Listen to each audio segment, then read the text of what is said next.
Hemos entrado al libro de Josué desde la primera semana de este nuevo año y la semana pasada también en el segundo tiempo del ayuno hemos estado predicando del libro de Josué y hoy toca el capítulo 2 de Josué.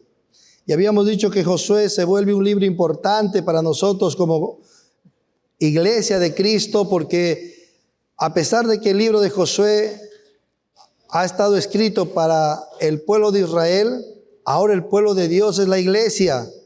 Por tanto, Josué también se vuelve un libro importante para nosotros, además de haber sido inspirado por el Espíritu Santo. En Josué pues vamos a encontrar principios que nos van a marcar para poder alcanzar la victoria y poder tomar el reposo y la tierra prometida de Dios en cualquier área de nuestras vidas. Por eso es que es importante Josué. Josué también habíamos dicho que es una imagen del tipo de Jesús, porque Josué es el hombre que guía a su pueblo en las batallas, que guía a su pueblo en la conquista y les ubica a su pueblo en el territorio de su heredad. De igual manera, Cristo es nuestro conquistador, Él es nuestra guía. Con Cristo nosotros vamos y vamos conquistando cada área de nuestra vida, porque Cristo ahora también es nuestro Josué. En realidad, Josué, que es un nombre hebreo, cuando se traduce al griego, es lo mismo, Jesús o Josué. Es lo mismo. Así que Josué es una imagen de Jesús. Y aquí hemos visto que Josué en el capítulo 1, Josué se vuelve un hombre que nos invita a planificar las cosas. En el capítulo 1 habíamos visto por qué muchos cristianos no logran entrar a la tierra prometida a pesar de muchos años. Por qué muchos cristianos no logran descubrir el reposo de Dios, la bendición de Dios para cada uno de sus vidas a pesar de muchos años. Y habíamos visto que una de las cosas es porque no se preparan para pelear. De alguna manera ellos creen que la vida cristiana es venir, cantar y no pelear.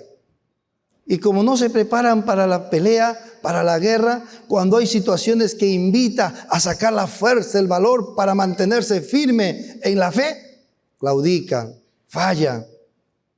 Y muchos de ellos a veces retroceden o no crecen espiritualmente. Así que Josué, muy por el contrario, se vuelve un hombre planificador y prepara.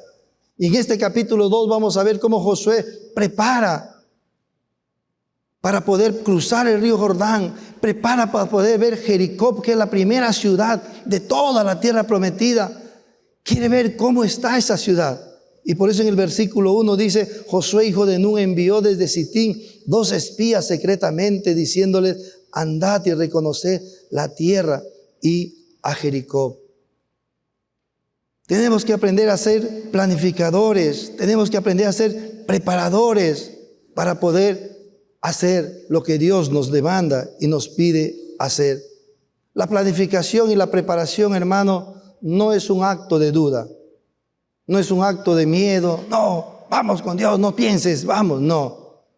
Es bueno planificar, es bueno sentarse. Ya Jesús lo dijo, cualquiera que va a emprender a la construcción de una casa, primero siéntese, piense. ¿Me va a alcanzar a construir la casa? Y si no me va a alcanzar, dice, no comiences porque después todos se van a reír o así. Tú quisiste hacer esto y mira dónde estás. Te pasaste. Cualquiera que va a enfrentar en la guerra a alguien que viene con 100,000 y tiene 10,000, dice, no vaya a pelear. Más bien corra y haga las paces. Dice, ¿por qué vas a pelear con alguien que sabes que te va a ganar? Piénselo, dice.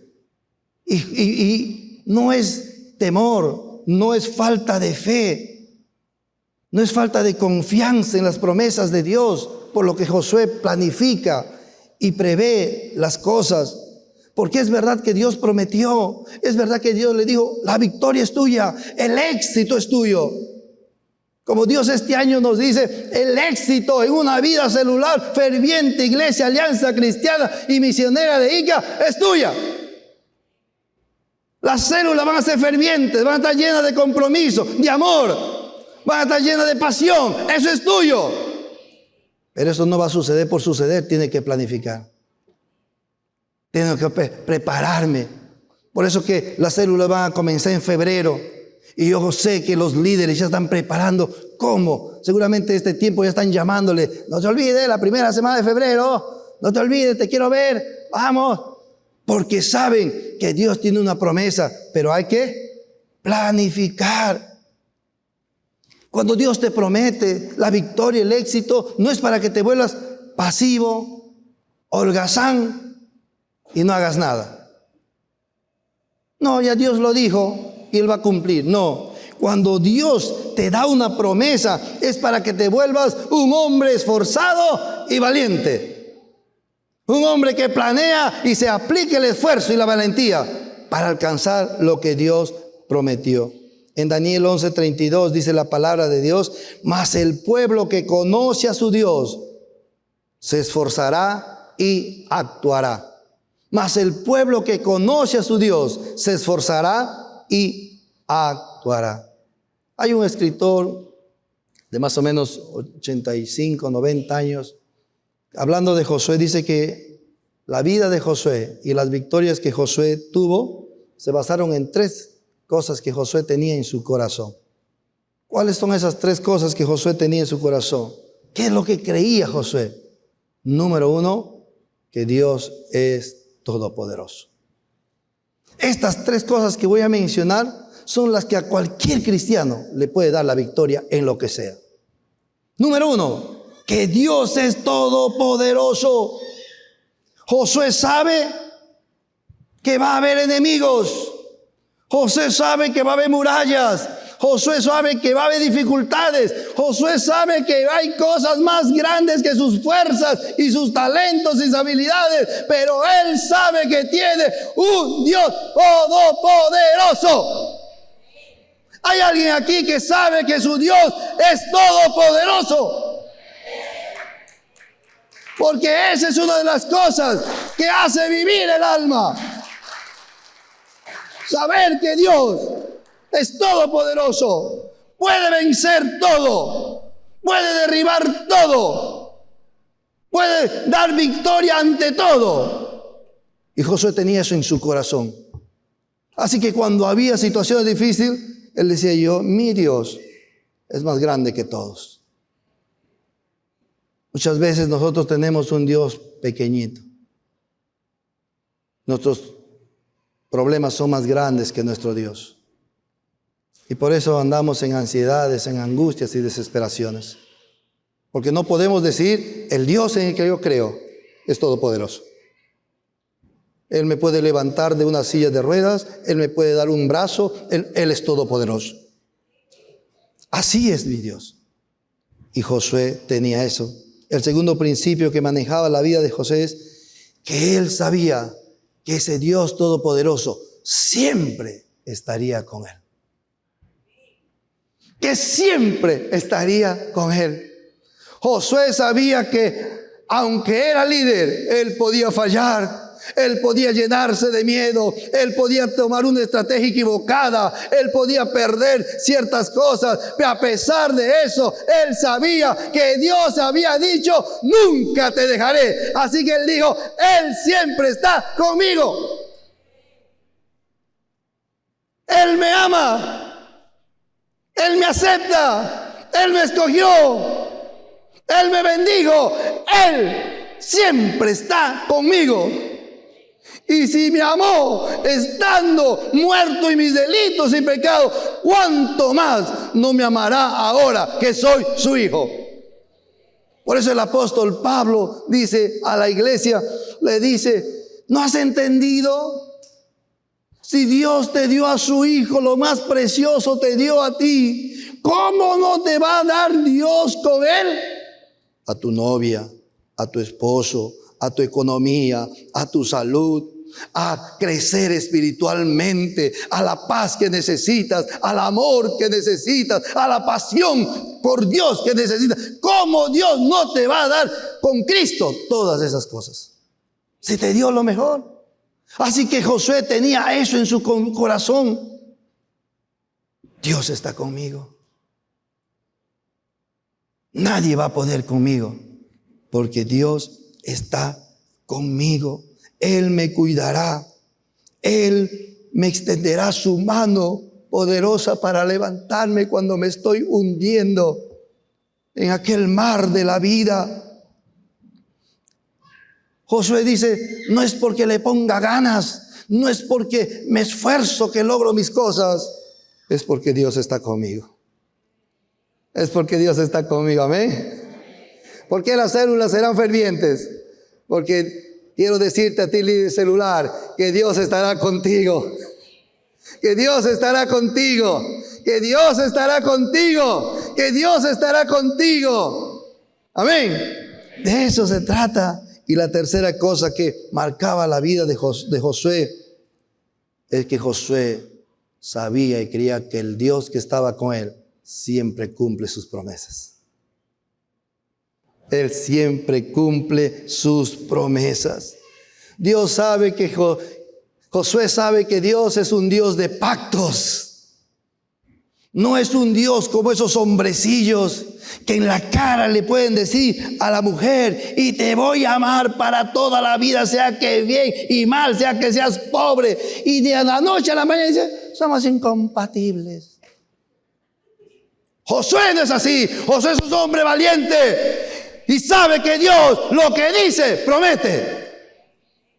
Ese es el Dios que tenemos. Y si ese Dios tenemos, tú y yo debemos parecernos a Él. Amén. Así que si hay alguien aquí con esos pensamientos, no, ya no aguanto, déjame decirte que el Dios que está contigo te puede dar valor para permanecer, porque tú eres su hijo y tienes que parecerte a Él. Por eso, hermana líder, hermano líder de célula, esto es tú lo que tienes que también saber. Que Dios cumple sus promesas. Tu célula será ferviente. Tu célula será apasionada. Tu célula será una célula de compromiso. ¿Por qué? Porque Dios está contigo. Porque Dios es poderoso para cambiar a todos estos miembros de células que a veces son medio chúcaros. Pero Dios va a obrar, porque tú vas a estar clamando, tú vas a estar orando por ellos. Pero tú, al final de este año, vamos a ver cómo Dios guía y bendice tu vida. Amén. Así que lo que Dios dice, Dios cumple. Amén. En estos 6 meses que estás en la palabra de Dios, ¿te ha prometido Dios algo? Uy, esta es una duda. ¿Te ha prometido Dios algo? ¿Estás seguro? La segunda pregunta es, si te ha prometido, ¿crees que lo va a cumplir? Y si crees que lo vas a cumplir, ¿te estás esforzando para que cumpla esa promesa? Mira, ve, más poquito, ya casi de languidecer. Y hermano querido, aunque parece broma, es un signo de nuestro estado, de nuestro corazón frente a lo que Dios es. Y por eso la semana pasada predicábamos de por qué en la vida cristiana muchos cristianos no logran tener lo que Dios dice que deben tener. ¿Qué dice Dios que debemos tener nosotros los cristianos? ¿Qué dice que debemos tener nosotros los cristianos? Una casa, amén. Un carro. Hijos. Dinero. ¿Qué dice Dios? Dice, el reino de Dios es gozo. ¿Hay gozo en el corazón? Paz. ¿Hay paz en el corazón? Amor. ¿Hay amor en el corazón? ¿Por qué no lo logramos? Porque no lo estamos creyendo. Porque no lo estamos peleando. Porque no estamos pensando que Dios puede cumplir en medio de toda dificultad de la vida. Yo seguir siendo gozoso. Yo seguir siendo un hombre con amor. Yo seguir siendo un hombre lleno de la paz del cielo. Amén. Y Josué envía a estos 2 hombres a observar Jericó. Ya no envía a 12. Ya aprendió Josué la lección. En Números capítulo 3 enviaron a 12 a observar. Y todo el pueblo vino a despedirlos. Y como los 12 vinieron a despedirlos, cuando volvieron también todo el pueblo vino a escuchar qué decían. Y 10 dijeron un mal relato. que hizo que 40 años vagasen por el desierto todo el pueblo de Israel. Josué aprendió la lección. Josué dijo, yo no voy a hacer así, voy a enviar, pero solamente 2, y por eso dice, envió espías secretamente. Claro, si un espía es secreto, ¿sí o no? Pero aquí dice secretamente porque era secreto no solamente para los de Jericó, era secreto aún para los pueblos de Israel. Digo, no quiero que nadie sepa a quién le estoy enviando. Los que les envío van a venir a mí, y si me traen mal informe, yo voy a anular ese informe y seguimos para adelante. Pero no quiero que se vuelva a pagar como antes se apagó. Y hermano, esto es un principio que tú y yo debemos aprender. Esto es un principio de poder valorar la historia de la Biblia para no volver a repetir los mismos errores en nuestras propias vidas. Es un principio de poder valorar al padre que tenemos, a la madre que tenemos, que muchas veces nos dicen, esto no, esto sí, esto no, para no cometer errores que antes se cometieron. Cantidad de veces el mundo dice, no, ya va a aprender golpeándose. En lo máximo trato que mis hijos no aprendan golpeándose. En lo máximo trato de que aprendan de las historias que están en la Biblia. Que me presenten sus reportes de lectura también. Antes les reunía en grupito porque eran chiquitos. Ahora ya son jóvenes, adolescentes, ya cada uno se dispara por sus tiempos. Ya no tengo tiempo para... ¿Les quiero reunir? No, yo estoy haciendo esto. Ya, entonces ya dije, ya, así ya no puedo. Muy bien, su reporte a las 10 de la noche todos. Ya me mandan su reporte. Porque a través de este libro, de estas historias, podemos evitar cosas sin que nosotros lo experimentemos el dolor. Amén. De eso se trata, mis queridos hermanos. Así que entraron estos 2 hombres, fueron a esa tierra y dice la palabra, y entraron en la casa de una ramera que se llamaba Ra. ¿Por qué está ahí Ra? ¿Quién ha puesto a Ra en este libro?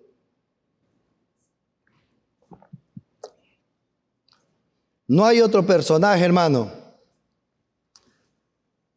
más remoto, o no hay otro personaje más con una vida tan desordenada que se podría haber elegido para que Dios le salve.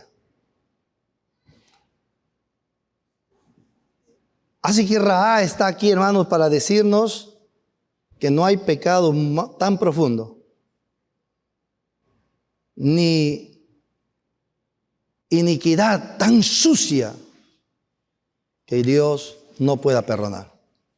Rahab está aquí para darnos ejemplo de la grande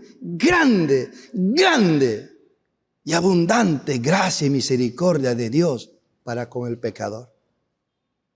Rahab está aquí para demostrar que muchos, aunque antes de convertirnos, éramos terriblemente pecadores. Hemos tenido 2, 3 mujeres, hemos tenido hijos por todo lado, hemos sido borrachos, drogados. Rahab nos está diciendo, no importa eso, pero cuando llega la salvación, tú te puedes convertir en un hombre santo, un hombre profundo en amor a Dios. Y hermanos, en esta iglesia hay varios de ellos. Tú no sabes, pero está sentadito alguno, cerca a uno. Solamente que ahora está como príncipe. Está como príncipe. Y lo más bonito, no está solo, se ha casado con una hermosa mujer. Porque así es el Señor, amén. Por eso es que está ahí Rahab. Rahab nos está mostrando que no importa cuán vil y cuán sucia haya sido tu vida, si te logras aferrar por medio de la fe a la gracia de Dios, tú puedes ser un ejemplo de fe y de santidad. Hermanos míos, lo más común en nosotros es cuando vamos a hacer un negocio, cuando vamos a hacer alguna empresa, aun cuando nos vamos a casar, o cuando vamos a buscar algún interés que nos importa a nosotros como personas somos como familia, lo normal es que busquemos a quién. A lo mejor yo no me voy a gustar con un socio medio feo, un socio que no tiene más, un socio que tiene una catadura moral no muy clara. Nosotros eso lo despreciamos, eso lo desechamos, pero Dios no elige así. Cuando Dios va a buscar un socio, cuando Dios va a buscar a alguien a quien salvar, cuando Dios va a buscar a alguien que va a mostrar su gracia, tiene otra forma diferente de elegir. Y la iglesia tiene que aprender a elegir como Dios elige. Amén. Mira lo que dice Pablo en el libro de 1 Corintios 1, 27 a 30. Dice así: sino que Dios ha escogido lo necio del mundo para avergonzar a los sabios. Dios ha escogido lo débil para avergonzar a lo fuerte. Lo vil y despreciado ha escogido Dios, lo que no es, para anular lo que es. Mire cómo escoge Dios. La palabra necio, me fui al sinónimo, y mira todos estos sinónimos de la palabra necio: ignorante, sin inteligencia, terco. Ahora yo entendí por qué muchos cuando le dice, el ujier viene y le dice, hermanita, pase un poquito más adelante. No, aquí nomás. Ahí entendí, Dios eligió pues no. Terco. No quiere obedecer. Mira cómo elige Dios, terco, porfiado. La palabra necio también significa tonto, bobo, menso, mentecato, sopenco, majadero. Dios elige ese tipo de vidas. Cuando esos tipos de vidas, por medio de la fe, alcanzan su gracia. Amén. De eso se trata. Mire la palabra débil. Dios elige lo débil. Dice lo frágil, lo flojo, lo indigno. Enclenque, delicado, debilitado, decaído, a punto de desfallecer. Eso elige Dios. Y yo que renegaba, y yo que decía, ¿pero por qué? Y total, Dios dice, yo elegí a ese que está a punto de desfallecer para levantarle, no para tenerlo así, para levantarle y mostrar al mundo que al enclenque yo le hago victorioso. Amén. Pero ¿qué más elige Dios? Elige lo vil. Mira los sinónimos de vil: despreciable, indigno, torpe.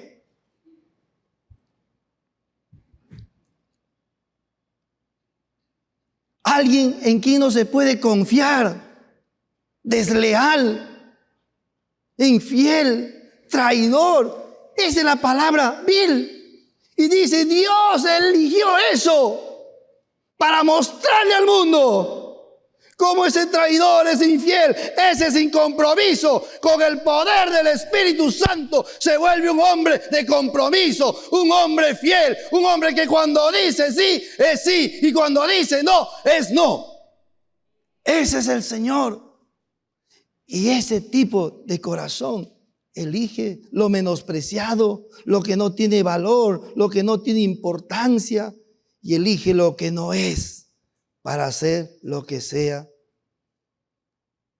No elige lo mejor, lo más valioso. Mire cómo elige el Señor. Amén. ¿Cómo vamos a elegir en nuestra célula? Como el Señor. Como el Señor. A la célula van a venir los torpes, los que son de no confiar, los que a veces has visto que han traicionado ya 3 familias, pero se va a acercar buscando a Cristo. ¿Y qué tiene que hacer la célula? Recibirle como lo recibió Cristo a los que Él eligió. Por eso que de Cristo decían que Él se junta con prostitutas, ¿sí? Publicanos, con la peor de lo peor. Por eso que Cristo decía, de aquí no le entendemos, que si es santo, si están buscando un reino santo, ¿por qué se juntan con estos pecadores, con estas prostitutas? Y Jesús le responde, porque cuando vine yo, o cuando vino Juan Bautista, ellos corrieron en arrepentimiento a bautizarse. Su conciencia le decía, estoy mal, necesito la misericordia de Dios. En cambio ustedes, que son los religiosos, le decía a los fariseos, ustedes que se creen que saben toda la Biblia y que son linaje de Abraham, ustedes no creyeron. Y hay mucha gente así, hermanos queridos. Por eso que la célula este año va a ser una célula ferviente. Amén. Vamos a tener gente así y no se desaliente y no se anime. Usted más bien diga, si Jesús eligió así, pues yo voy a elegir así. Porque Jesús no se equivoca, hermano. Porque a quien se le perdonó más amó. A quien se le perdonó más amó, dice la palabra de Dios. Por eso en los días de ayuno yo trataba de agregar algo a sus corazones. Que quítese de su mente de que usted es medio bueno. Que usted no ha tenido mucha fallita. Que casi santo ya eras tú. Lo único que te faltaba eran unas alitas, pero ya tú eras casi santo. Eso es una mentira del diablo, para no hacerte entender que no había ninguno justo. Y si lees Romano te va a decir cómo era tu corazón, cómo eran tus actitudes, cómo era tu boca. Y aunque te vio así Dios, de ahí te levantó y te tomó. Y cuando uno entiende eso, que a pesar de todo eso me amó, la vida cambia. Mi pasión por Dios crece. Mi amor por obedecer crece, porque entendí que el Santo me amó a mí, pecador. Por eso es que Rahab está ahí, hermanos queridos. Si en el capítulo 2, hermanos queridos, no hubiese pasado nada y hubiésemos entendido tranquilamente la toma de Jericó, el cruce del mar, del río Jordán. Pero Dios puso ahí para hacernos recordar años atrás que Jesús también hizo con una mujer, con la samaritana. ¿Amén? Dice que Jesús podía haber pasado no por Samaria, sino tenía que haberse desviado. Pero dijo, me es necesario pasar por Samaria. Amén.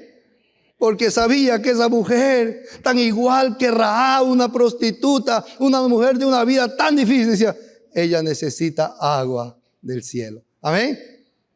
Quizás, hermanos, este año usted va a tener que hacer así en su célula. Esa vecina que te saca chispas y vas a darte cuenta que necesita el agua del cielo.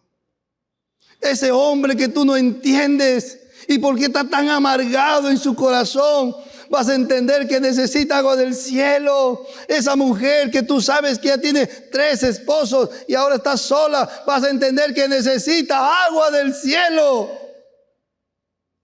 Y aunque no deberías pasar por ella, como Jesús va a decir, es necesario que vayamos, le visitemos y le invitemos a la célula. Amén. De eso se trata la vida celular que Dios nos da. ¿Qué podemos ver en Rahab? ¿Qué podemos ver? Que la fe de Rahab es una fe obediente. Dice la Biblia que en Hebreos 11:31 dice que Rahab no murió juntamente con los desobedientes. Todo Jericó sabía que el pueblo de Israel estaba allá al frente, que el río Jordán en el tiempo ha estado crecido, estaba grande. Y todo Jericó sabía, se habían llegado las noticias de cómo Dios le sacó poderosamente de Egipto, de cómo Dios abrió el mar rojo, de cómo Dios le dio victoria contra 2 reyes poderosos en el oriente del Jordán. Y todo eso lo conocían. Esos de Jericó hubiesen hecho humillarse a Dios, correr a Dios, decirle: ten misericordia, contigo no podemos. Pero ese pueblo lo que hizo es poner confianza. No, nuestros muros son tan grandes. Dice que el muro de Jericó era más o menos de 4 a 5 metros. 2 carros pasaban por ahí. Eran grandes. Tenían un tremendo ejército. Y cuando con su binocular miraban a Israel, no tenían ni flechas. Digo: este le ganamos. Pero esta mujer no. Esta mujer, dije, no. Su fe fue diferente a lo de todos sus conciudadanos. Y en esa fe nos queremos poner a meditar rápidamente, porque esa fe es la que nos da la victoria. La Biblia dice que sin fe es imposible agradar a Dios. Por eso que tú y yo debemos revisar, probar nuestra fe, dice la Biblia. Cada uno pruebe su fe, dice. Si estás todavía en la fe del Señor.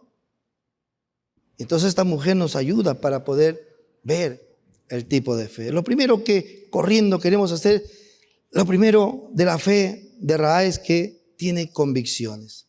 La primera convicción es que la convicción de la fe de Rahab le lleva a amar a su prójimo. Mire el versículo del 2 hasta el 7.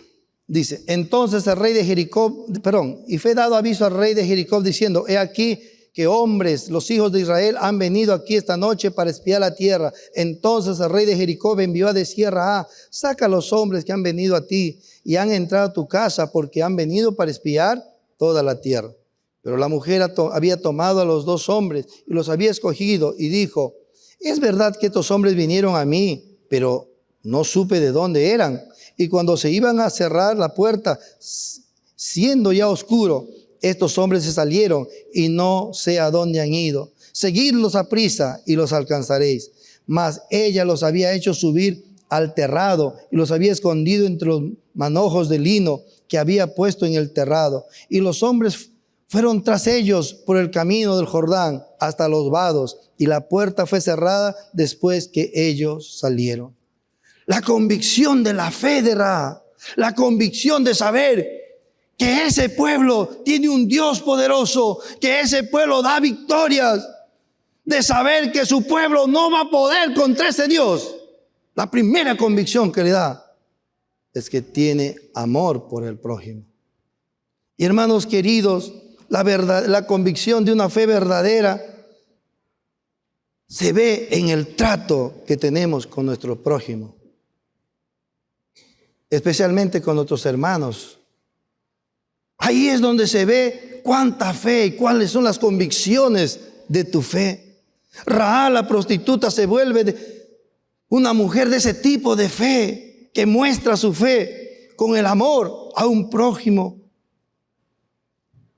A un prójimo que no le iba a traer mucha bendición, porque si sabían que ella lo está escondiendo y lo descubrían, su vida peligraba y la de su familia. Pero aún con todo eso, la convicción que tiene en Dios, ella decide ocultarlos y protegerlos.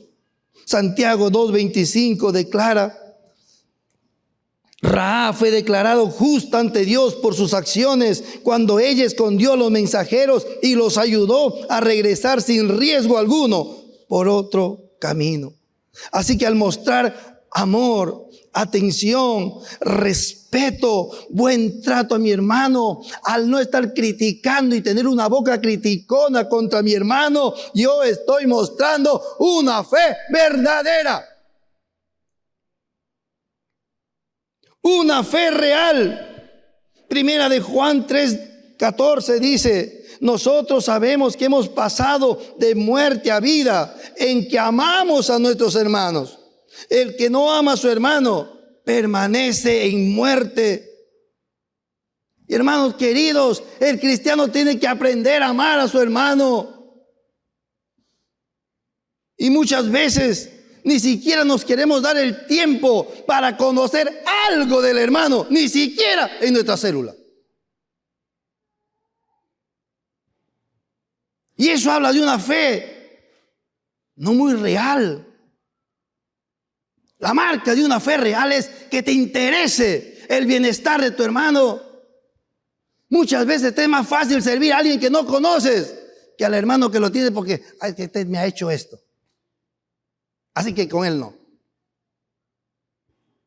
Por eso Jesús dijo, si amas al que te ama, qué bien haces. Los que no tienen a Cristo hacen lo mismo.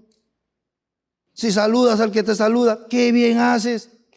Los del mundo hacen lo mismo. Pero si tú amas a tu enemigo, pero si tú oras por el que te persigue, pero si tú pides por aquel que te ultraja, has cambiado. Tú eres hijo de Dios.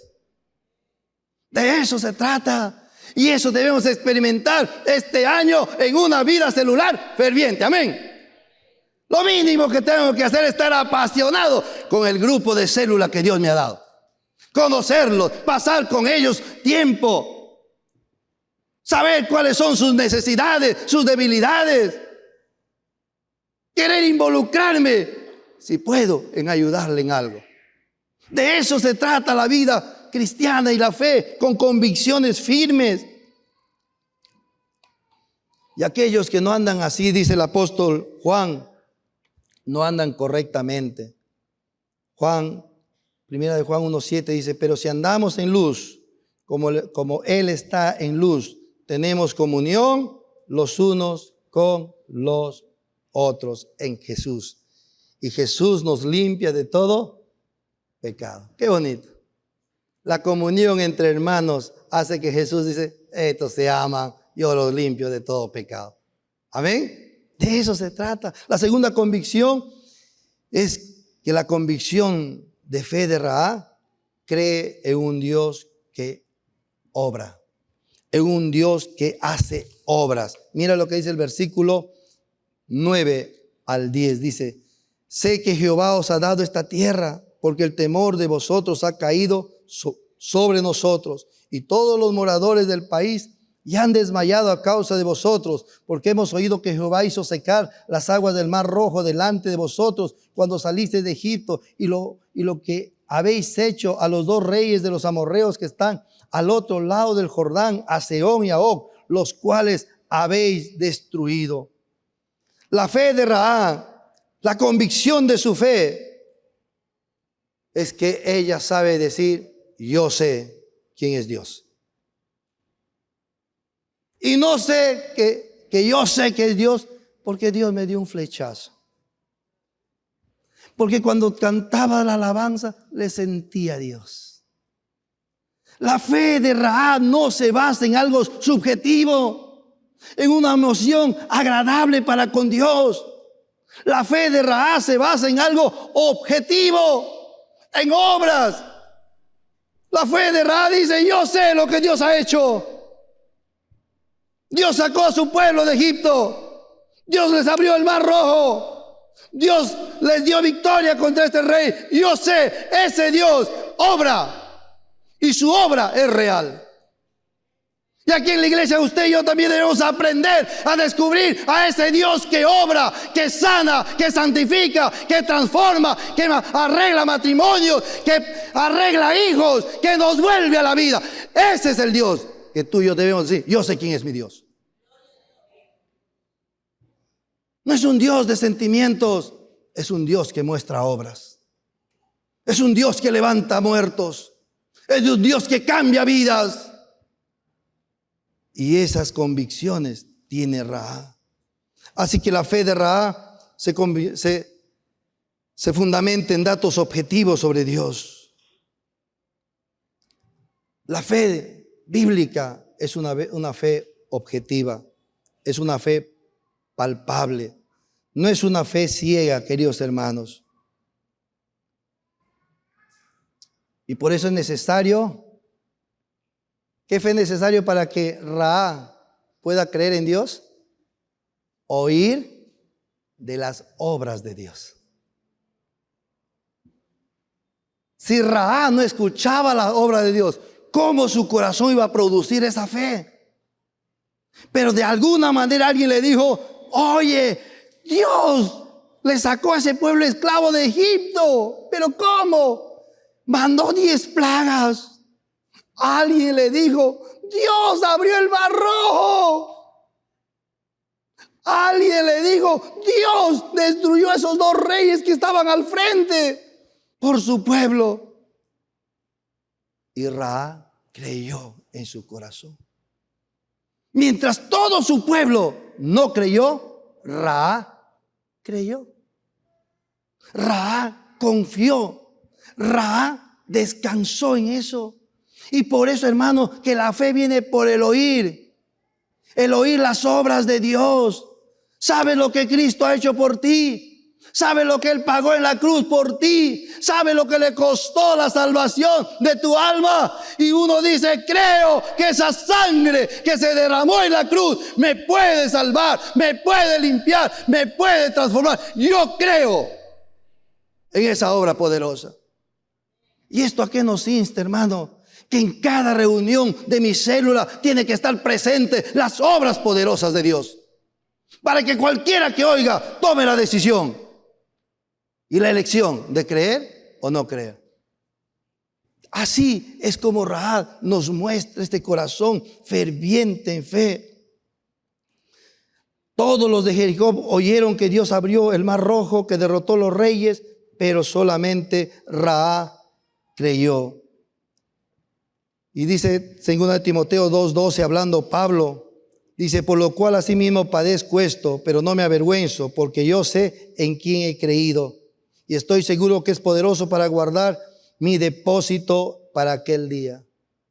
Esta palabra, hermano, yo sé en quién he creído, nos puede librar de tanta ansiedad de la vida.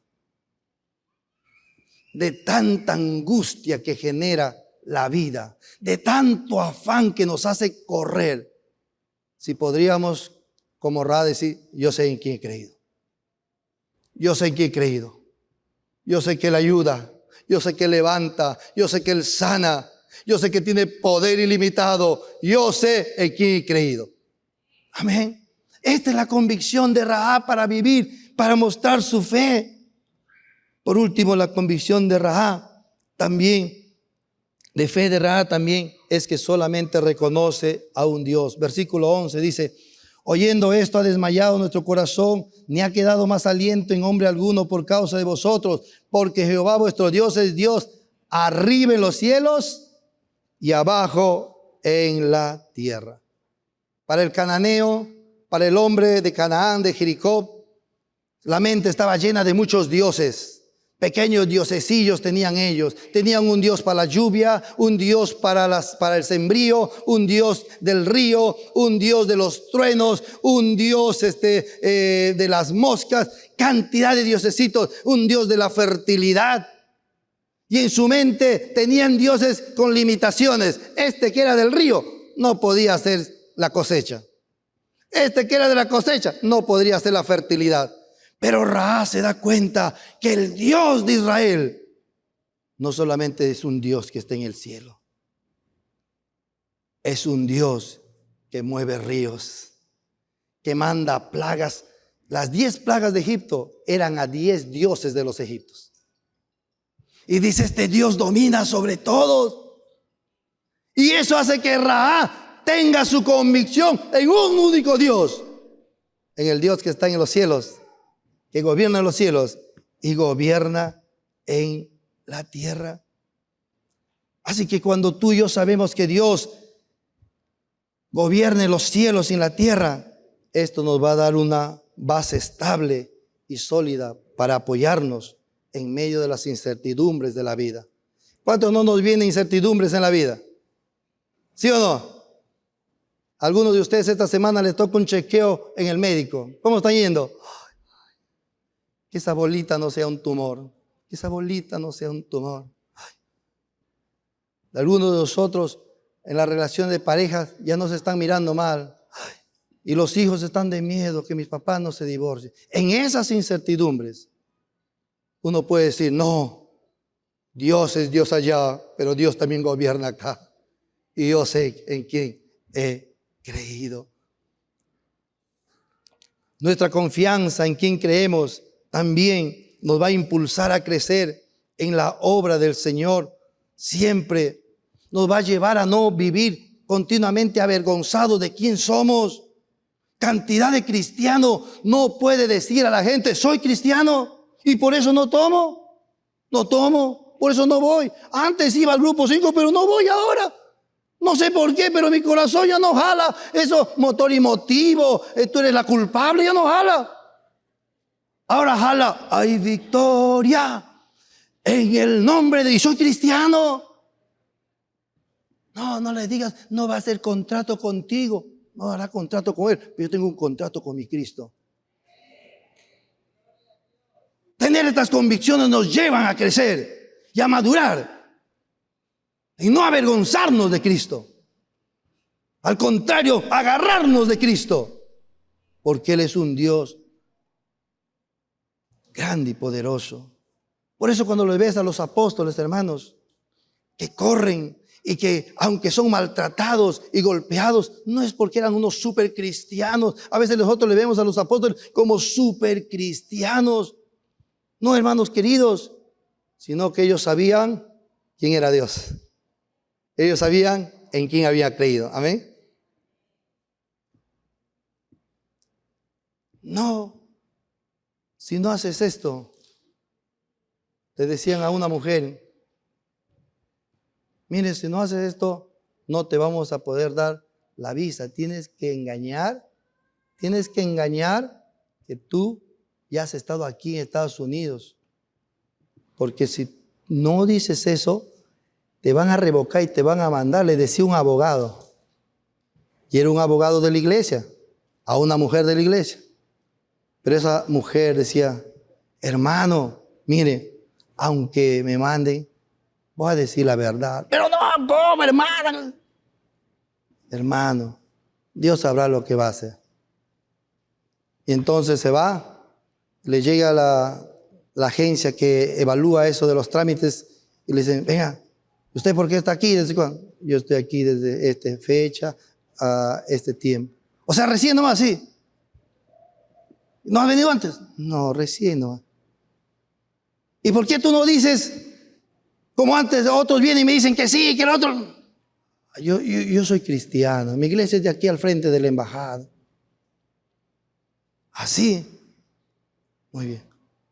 Habló con los otros y dice, muy bien, tienes pase para Estados Unidos.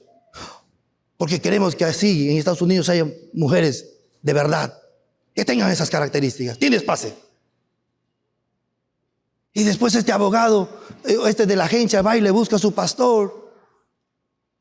Y el pastor estaba ahí con muchos, también eran que también iban a ser deportados. Y vienen, soy de la agencia tal. Y se llevan a media iglesia. Dijo, no, pastor, no. Vengo porque quiero felicitarle. Y sigue instruyendo hacia la iglesia en verdad, en justicia, que digan la verdad. Porque una hermana vino de allá y nos dijo la verdad. Y más bien creo que aquí hay un abogado que hace estos trucos. A ese sí le vamos a tomar preso. La fe, la convicción, te hace vivir una vida que se quiere parecer a Cristo. Amén. ¿Cómo concluyo yo este pasaje para no pasarme más tiempo? Quiero concluir con el capítulo 6, versículo 25. El capítulo 6, versículo 25 dice así. Mas Josué salvó la vida de Rahab, la ramera, y a la casa de su padre y a todo lo que ella tenía. Pero no solamente le salvó. Mire lo precioso que Dios hace. Y habitó entre ella entre los israelitas hasta hoy, por cuanto escondió a los mensajeros que Josué había enviado a Jericó. Por cuanto mostró una fe con convicciones firmes, Dios le hizo habitar en medio de su pueblo. Pero no solamente le hizo habitar en medio de su pueblo. Usted sabe que cuando usted habita en medio de un pueblo, usted comienza a tener las características de ese pueblo. En realidad por eso es que Dios demanda que tú y yo seamos luz. Para que nosotros, a los hermanos nuevos que van viniendo, podamos con nuestra forma de vivir enseñarles que lo que ellos traen no es correcto. Que aprendan a disfrutar esta nueva forma de vivir en Cristo. Y ella habitó. Y parece que dejó la prostitución. Porque en el pueblo de Israel no se prostituye a nadie. Estaba prohibido. Y usted se acuerda que leíamos que les escondió en manojos de lino. Parece que Dios ya había estado tocando su corazón. Y ella decía, voy a tener que aprender a hacer mi lino. Mis tejidos. Y cambió su corazón. Pero lo más precioso viene cuando Mateo cuenta la genealogía de Jesús. Y el capítulo 1 dice, Salmón, no el pescado, sino el nombre Salmón. Salmón, un príncipe de Israel, se casó con Ra. Una prostituta fue tomada por un príncipe. Eso es lo que hace nuestro Dios. Y eso es lo que vamos a ver en nuestras células. Gente con una miles, gente menospreciada, chancada, con un corazón malo, pero que pone su fe en Cristo Jesús. Y son transformados. Y su vida es cambiada. ¿Por qué? Porque la fe no salva, hermanos. La fe solamente es el medio para alcanzar la gracia de Dios. La gracia de Dios, el regalo de Dios, se alcanza a través de la fe de Ra. Cierre sus ojos, queridos hermanos. ¿Cómo están tus convicciones? Quisiera decir esta mañana. ¿Cómo están tus convicciones? ¿Cuántos dioses hay en tu corazón? El Dios dinero, el Dios trabajo, el Dios afán, el Dios enfermedad, el Dios problemas familiares que te turban todo el día. ¿Cuántos dioses hay? Yo te animo a que tengas la convicción y digas, yo sé que el Dios de Israel es un Dios del cielo y la tierra. Él ayuda, Él bendice al que cree en Él. ¿Cómo están tus convicciones? La convicción de Rahab, la fe de Rahab, por último, le llevó a pedir ayuda, misericordia. Le llevó a humillarse, a poder decir, Señor Jesús, ayúdame Dios, ten misericordia de mí, de mi familia. Ten misericordia de mí, de mi familia. Salva a mi familia. Los espías le dijeron, coloca este cordón color rojo que representa sangre del Cordero, que representa sangre de Cristo. Coloca este cordón y tu familia y tú y todo se salvará.